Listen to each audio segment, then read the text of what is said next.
Oh, yes, hello. It's Mr. Curtis Lee-Smugg here. Now, I'm speaking to you today on behalf of the Prime Minister. He can't be here because somebody has taken him off on holiday. He's not quite sure who. Do not worry, that is quite usual in his case. However, I do have a photocopy of the notes that he made, and I'm happy to deliver his message to you. But by the way, I'm sure that he would wish you all to have jolly good holidays wherever you are, unless of course you have been pinged, in which case you will have to stay at home.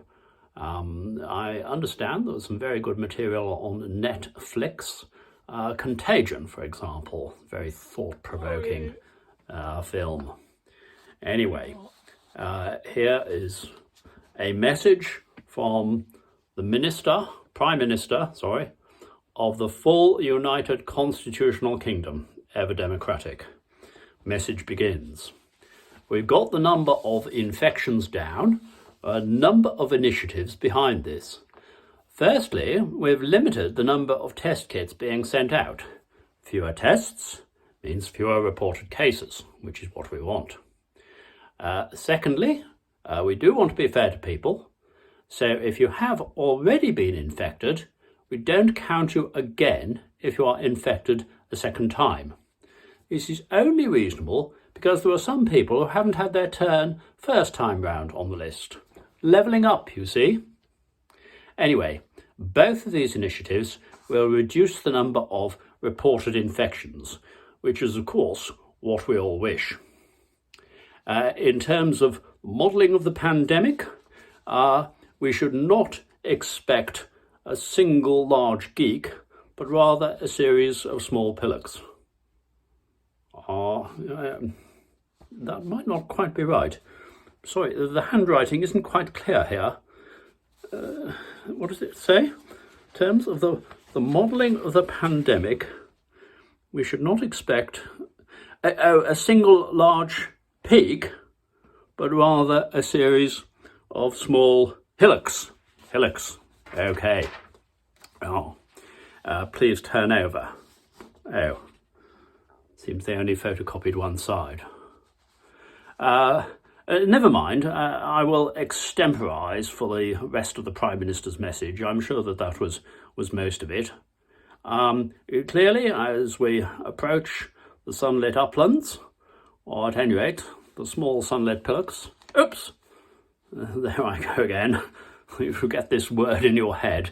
It keeps going round, doesn't it? Anyway, as we approach the small unlit hillocks, yes, hillocks, we wouldn't be here without Brexit, and you can see the unlit hillocks that have got us there.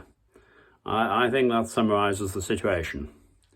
And now, do we have a question? Oh yes, from Mr.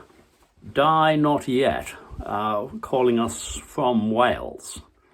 Mr. Die, what have you got to say? Why, look you, if you get COVID for a second time, will they allow you into the hospital then? Or are you not allowed? Because it is your second time. No, I think you realise that, yes, if you were infected again, you would be admitted to hospital. And before you can follow up with that, because I think I know where you might be going with that, let me take another question from Mr. Never Been Pinged.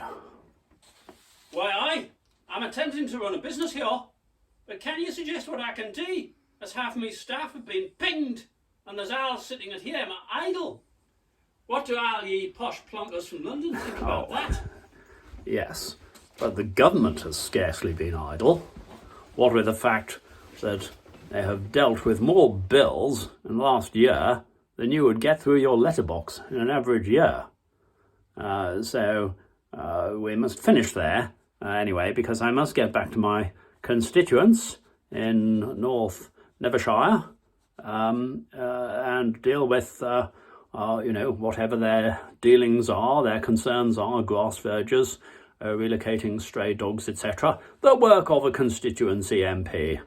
and I'm told it's very nice down in North Never there during the summer. I'm often to be found there. The people of North Never there do reassure me that they're pleased with all I do for them. So all of these messages are available if you subscribe to the relevant YouTube channel, and so tune in there if you wish to catch more from us. Thank you.